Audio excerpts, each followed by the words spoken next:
Bo'lmag'ur o'y-xayollar kelib qolganda qanday qilish? Savol. Assalomu alaykum va rahmatullohi va barakatuh. Men burun islom tarbiyasi elib baqmagan. Allohning taqdiri bilan yaxshi odamlarga yo'liqib, haq yo'lga mangan edim. 5 vaqt namozni to'liq vaqtida ado qilaman. Yana nafli namoz va nafli ro'zalarni qo'ldan bermayman. O'yin tomoshadan, hatto televizordan ham o'zimni qattiq yiroq tutaman. Ammo mendagi masala deyishga til kuydigan, odamni nadomatga qo'yadigan ba'zi bir xayollar kallamga kelib oladi. Aşu qalaymaqan o'y tasavvurlar meni bakla azoblayotidi. Bular shaytondanmi? Men qanday qilishim kerak? Javob. Va alaykum assalom va rahmatullohi va barakatuh. Barliq hamd sanolar Janobi Allohga bo'lsin. Durud va salomlar payg'ambarimizga, u zotning oila tavobatlarga, ashablarga va u zotga toki qiyomatgacha ergashganlarga bo'lsin. Allah Taala sizni haq yo'lga, taatlarga muvaffaq qilganligi katta bir ne'mat bo'lsa, kallangizga kelib olgan ba'zi bir o'y-xayollardan bearam bo'lish yoki ansirashmo imoniy sargaklikni bildiradigan yaxshi bir alomatdir.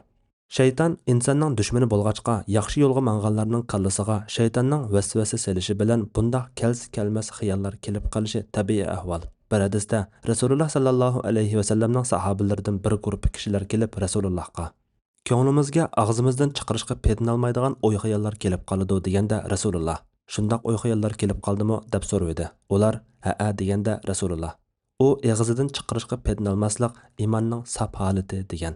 Ya'ni imonning saf holati sizlarni ashundoq bo'lmag'ur xayollarni qabul qilishdan to'sidi demoqchi. Umar roziyallohu anhu men namozda turib qo'shinlarimni tayyorlayman degan. Bunda xayollarning kelib qolishi inson ixtiyorligida emas, lekin bunda xayollardan o'zini qochirib, uni boshqalarga so'zlab yurmay, xayol bo'yicha ish qilmagandala shaytonni hasratda qoldirg'ili, gunohdan saqlang'ili bo'ladi.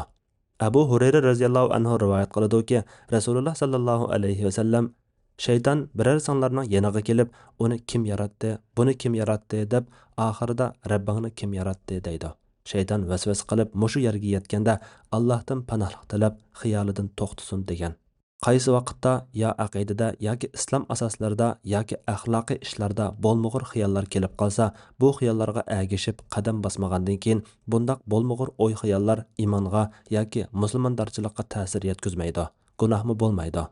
Abu Hurayra roziyallohu anhu rivoyat qiladi-ki, Rasululloh sallallohu alayhi va sallam Allah Taala ümmetimning ko'ngliga keltirgan ishlarni amaliyotda qilib salmagan yoki so'zlab yurmagan bo'lsa-da men uchun kechirvatdi degan. Bundaq bo'lmag'ur xayollar kelib qolganda xayolni darhol o'zib Allohdan panohlik tilab tasbih aytish, Allohni madhiyalash, Qur'on Karim o'qish, duo qilish, Rasululloh sallallohu alayhi va sallamga durud salom yo'llash bilan mashg'ul bo'lish lozim. Hammadan muhim bo'lgani qilayotgan amal ibodatlarni cho'ng bilib, mag'rurlanib ketmaslik. O'zidan taqvo kishilarning ahvoliga qarash zarur. Alloh taolo hammamizni haq ustida mustahkam qilg'ay. Amin. Allah eng to'g'risini bilguchidir. Fatvoda Dr. Abdul Aziz rahmatulloh.